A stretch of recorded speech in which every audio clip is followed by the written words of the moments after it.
So I've got a number of comments this week, a number of questions this week about books in the public domain, reading books in the public domain. And one of the best things about classic literature is just how much of it is available online, right? How many things you can find in the classic domain that is absolutely completely free and legally accessible for everyone. So if it works in the public domain, that generally means that the copyright period has expired and it's no longer holds, so readers are able to freely access, publish, even share the text. And that's why websites like Project Gutenberg, for example, are so amazing. They're such great websites because they're these invaluable resources for readers. Now, there are a few caveats here, of course. Public domain laws vary slightly depending on country. We don't want to necessarily get into the boring aspect of that, but well, the original text itself is public domain. Newer translations of something like the Iliad or the Odyssey, if it's annotated, could still be copyrighted. So you do have to be careful. But that's not what this conversation today is about.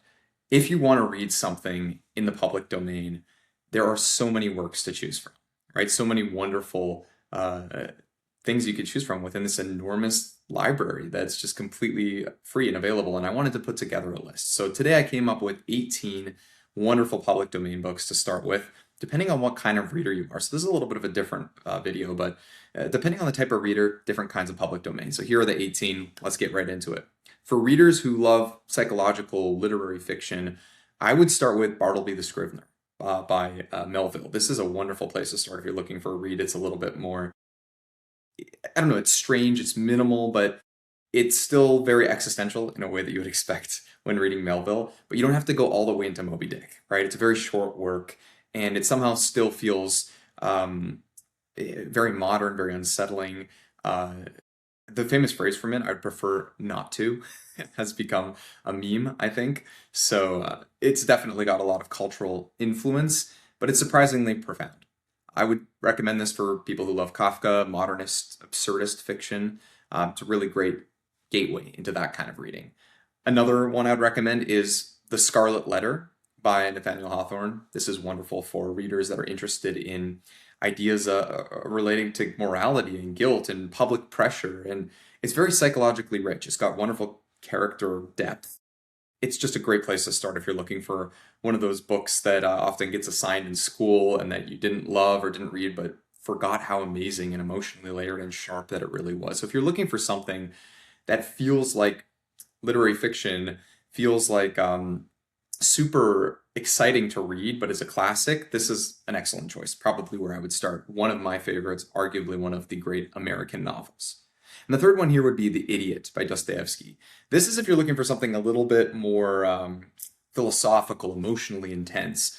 I'd go with The Idiot because this is Dostoevsky. It's one that we sleep on a lot. We always recommend Crime and Punishment and The Brothers Karamazov, but this is Dostoevsky when he's very exploring compassion and tragedy and the quiet tragedy of a character who's overly compassionate, I would say, is one way to think about it. Ideas of alienation, morality, this sincerity, but explored in a very interesting way within a cynical world, but an honestly sincere character. It's really an incredible novel. Honestly, it's super underrated as far as Dostoevsky goes. It was the first one I read. I'd highly recommend. Category 2 here is for readers who love horror or science fiction or the weird or the absurd. I would start with The Turn of the Screw. This is a wonderful place if you're looking for a very atmospheric, psychologically deep, creepy novel. I think that's the right way to put it. It's really terrifying, the Turn of the Screw, and not in a jump scare way, but in a psychologically scary. You're never entirely sure what's happening. Shirley Jackson also has this kind of a feel, very ambiguous and gothic and with unreliable narration, that slow burn tension, and it's honestly one of the foundational horror texts. So that's a huge one. The second one I'd recommend is The Color Out of Space. This is a Lovecraft novel, so if you're trying to find something that feels extremely bizarre, alien, unsettling, Lovecraft is the place to go. He's just one of a kind. Unlike a lot of older horror, it's not that old, but compared to horror of its time, it feels very modern. It feels very relevant. It's it's not monsters, it's cosmic horror, right? That's what Lovecraft does best. Really like the fabric of reality is questioned. There's something strange and hostile underneath it that we never knew about, and it's only now coming to surface, and the truth is too horrible for us to even comprehend. That's what Lovecraft does. He's a genius, not a good person, but he's a genius. Highly recommend. And the third and last one would be Beowulf. This is for readers who really want that mythic battles, monsters, ancient heroes, medieval, influenced the modern world kind of a read. This is a fascinating place to start if you love English literature.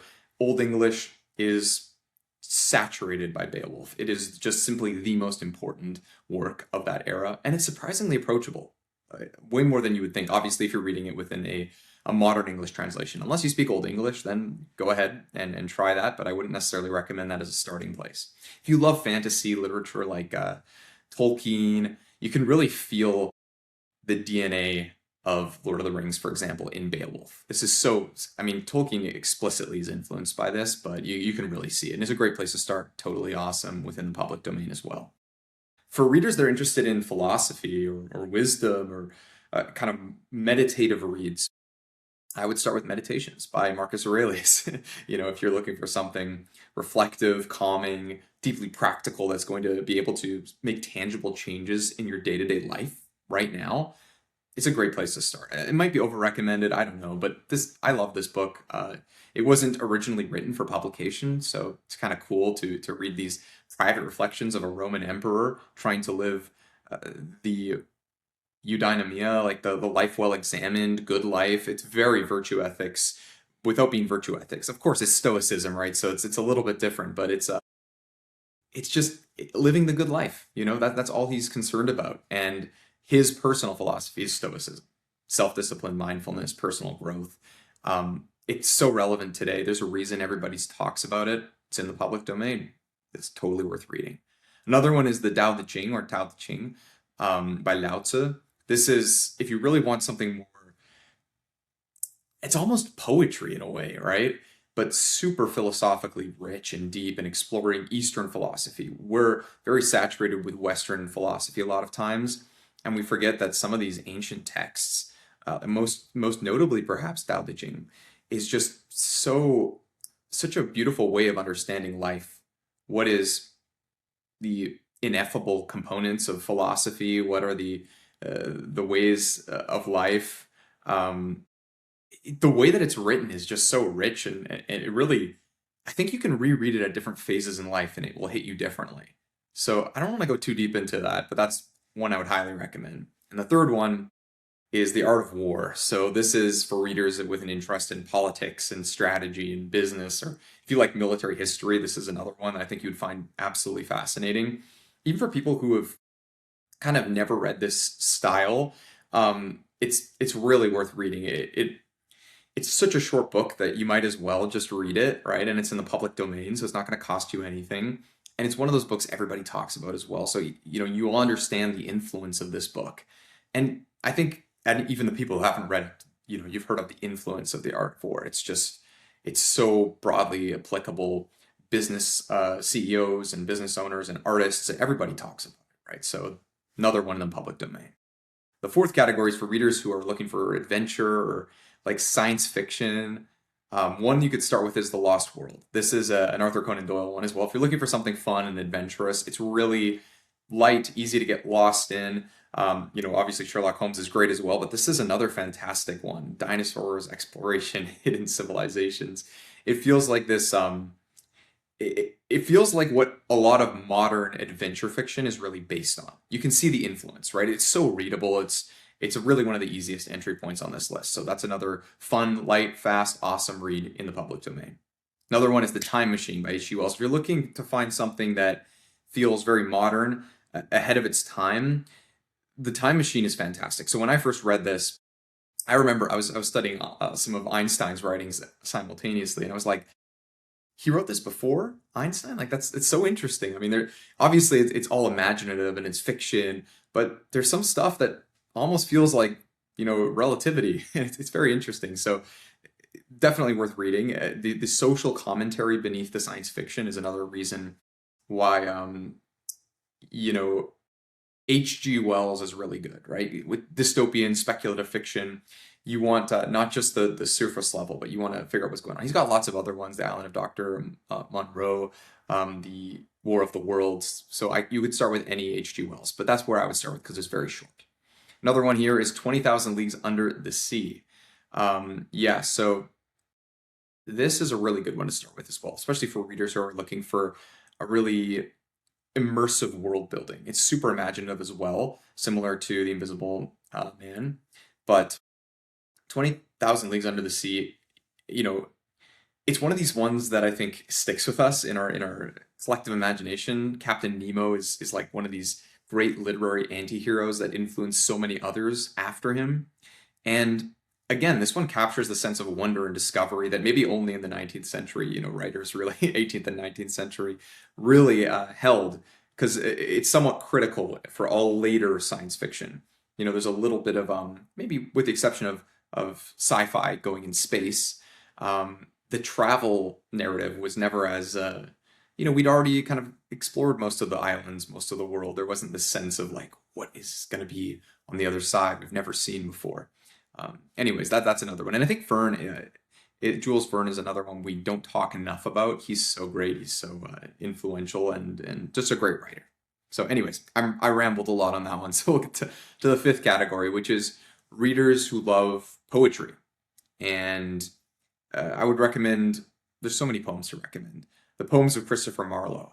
I start with The Passionate Shepherd and His Love is probably his most famous one. If you're looking for poems that feel lyrical and romantic and very musical, Marlowe's just amazing. And because he was a contemporary of Shakespeare, I think he often gets underrated or we forget about him outside of academic circles. But Marlowe, he died very young in a bar fight, and he probably could have been, well, who knows? He probably would have been more famous, at least at that time, than even possibly Shakespeare. I don't want to step on any toes here, but the long-term impact, that's a different question entirely. But Marlowe, I guess what I'm trying to say is during the time that he wrote, he was a favor to be just one of the greats. And he died very young, so we don't have much of his work, but what work we do have is still studied very widely. He's, what can we say about Marlowe? His work has this very, he's just, it's beautiful. It still sounds gorgeous, like even now, centuries later. And I think for a lot of people who are intimidated by poetry, they think, it's not going to be accessible, such old poetry. Marlowe's super accessible. It's very easy to read, very enjoyable. Next one I have is Songs of Innocence and of Experience. If you want poetry that really has that deep symbolic and emotional layers, symbolism, this is a great place to start. It's written by William Blake, who's a genius, but kind of one of the archetypal examples of the mad genius, like the guy who goes a little bit crazy because he's so smart. But imagine that archetype as a literary figure, and you're somewhat around what Blake was. He feels almost prophetic, but it's very whimsical. Not whimsical. Whimsical is a bad word. Very bad word. I retract that. It doesn't feel whimsical. It feels innocent. That's a good way to put it. Childlike. The way that you when you read Blake, and it's this like just this vision of the world, spiritually childlike and innocent, but contending with all of these challenges and this madness. And it's just gorgeous. It's beautiful. It really is a wonderful work. My sister loves this one as well. And the third one I would recommend is the poems of Emily Dickinson. So for Emily Dickinson's one of the greatest poets of all time. If you love that introspective kind of emotional type writing, Dickinson is probably the greatest in that regard. She's a lot of modern poetry is really drawn from this interiority that she holds. So wonderful, highly recommend. And finally, the sixth category for anybody who's interested in history, civilization, and the big questions of humanity, there are a number of works to recommend. I would say the first one, the Canterbury Tales. This is, again, like Beowulf, one of those kind of foundational ones. It's got like different stories, right? But there are stories that are funny, very human. it's a great option, great place to start. You really start to see that the people that lived in these different time periods, they were not so different. And so I think that's a great reason to read classic works. But without digressing, number one that would be my first recommendation there. My second one would be the Epic of Gilgamesh, simply because so many people have brought this up in comments and whatnot. Yes, the Epic of Gilgamesh is absolutely worth reading. Super influential, very old. If you're looking for the foundations in mythology, the ideas that how we deal with mortality and really just storytelling in general, this is kind of an essential read, right? I don't like the word essential read because you should read what you love, right? But if you want to really be well read in that regard, in this historical history of storytelling, this is essential. Yeah, that's all I'm going to say about that. And it's obviously in the public domain because nobody's going to be receiving royalties from that. And a third one that's more modern that I would throw in here. It's not very modern. It's still a little bit older, but Up From Slavery by Booker T. Washington. This is a wonderful work. If you're looking for nonfiction that's historically important, but also has great morals and great values and great way of rising above horrible situations, slavery, and making something of oneself. Understanding that you don't have to be a victim of your circumstances. This is a great place to start. If you're also a reader that's interested in American history and education, the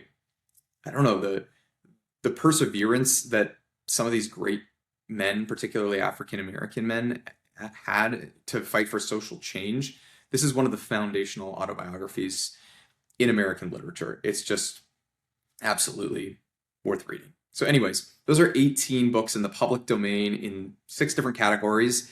The amazing thing about public domain literature is that these are some of the greatest books that have ever been written, and they're freely available to you now.